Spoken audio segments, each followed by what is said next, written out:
भिंड के उमरी थाना क्षेत्र के रामगढ़ गांव की रहने वाली 10वीं की छात्रा पिछले दिनों रहस्यमय तरीके से लापता हो गई थी।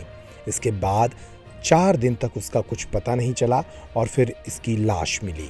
इस मामले में अंधे कत्ल के हत्या आरोपी को पुलिस ने गिरफ्तार कर लिया है।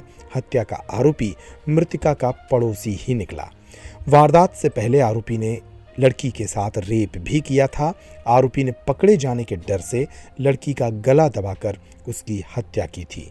भिंड एसपी शैलेंद्र सिंह चौहान ने इस मामले में पत्रकारों को जानकारी देते हुए बताया कि 10 अक्टूबर को 10वीं में पढ़ने वाली एक 15 वर्षीय छात्रा सुबह के समय स्कूल के लिए निकली थी। छात्रा जब स्कूल से वापस नहीं लौटी तो परिजनों ने इसकी जानकारी पुलिस को दी थी।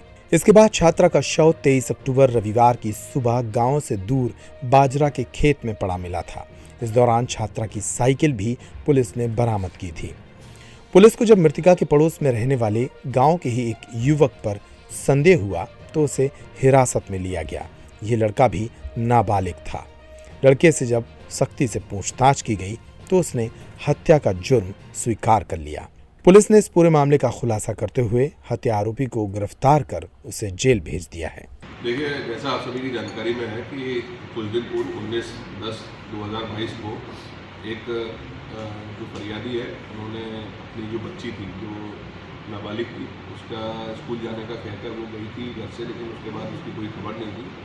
उनके द्वारा उसके बारे में पता लगाया गया, लेकिन जब कोई जानकारी नहीं मिली तो उन्होंने आकर पुलिस को सूचना दी। उसके आधार पर पुलिस ने लड़की के गुमशुदा होने पर, नाबालिग होने पर 363 का मामला पंजीबद्ध करके उसकी तलाश शुरू करी। उसमें लड़की के जो सगे संबंधी थे, उसके अलावा दोस्त वगैरह थे, स्कूल वाले लोग थे, उन सभी से पूछताछ की। उसका स्कूल का रिकॉर्ड भी देखा। इसके अलावा जो CCTV जहाँ से वो आना जाना करती थी ये, और जितना भी प्रयास हो सकता है 3-4 दिन में उस लड़की को ढूंढने का वो पुलिस के द्वारा किया गया, लेकिन जब कोई जानकारी नहीं मिली उसके उपरांत 23 तारीख की सुबह पुलिस को सूचना मिली उसके परिजनों द्वारा कि उस लड़की की डेड बॉडी जो है वो एक खेत में, बाजरे के खेत में सड़क के किनारे वो उनको मिली है। पुलिस तत्काल मौके पर गई। मौके पर जाके जो आवश्यक वैधानिक कार्रवाई थी वो पुलिस के द्वारा की गई। उस डेड बॉडी को तत्काल वहाँ से पीएम के लिए रवाना किया गया।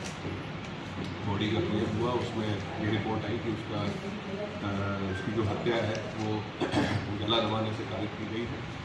इसमें तत्काल पुलिस ने जो रिपोर्ट आई थी उसके आधार पर और जो हमारे पास साक्ष्य थे उसके बेसिस पर कोशिश की आरोपी का पता लगाने का, लेकिन ये मामला पूरी तरह से ब्लाइंड था। कोई भी किसी तरह के संदेही का या आरोपी का कोई अता पता नहीं था, किसी को किसी पर कोई शक नहीं था। काफ़ी लोगों से, करीब 100-125 लोगों से पुलिस के द्वारा पूछताछ की गई। जो कई लोगों को गांव में इसके पूछताछ के लिए जो सादावर्दी है उसमें भी लगाया गया कि कहीं से कोई सूचना मिले, उन लोगों को लगाया गया। जो जितने संभावित लोग हैं उनकी लोकेशंस वगैरह की सारी डिटेल्स ली गई, सारी जानकारी दिखाई गई।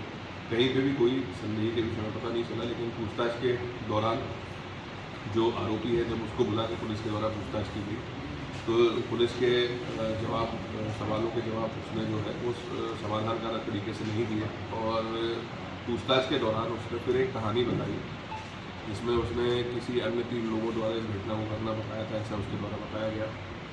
जब उसके द्वारा बताए गए घटनाक्रम को पुलिस ने मौके पर जाकर उसकी वेरीफाई किया तो वो घटना पूरी तरह से झूठी साबित हुई। उसके जो और भी एक साक्ष्य थे, फिर जब दोबारा उसको पूछताछ की गई तब उसने पूरा घटनाक्रम जो सही तरीके से किस प्रकार से उसने किया है वो पुलिस को बताया।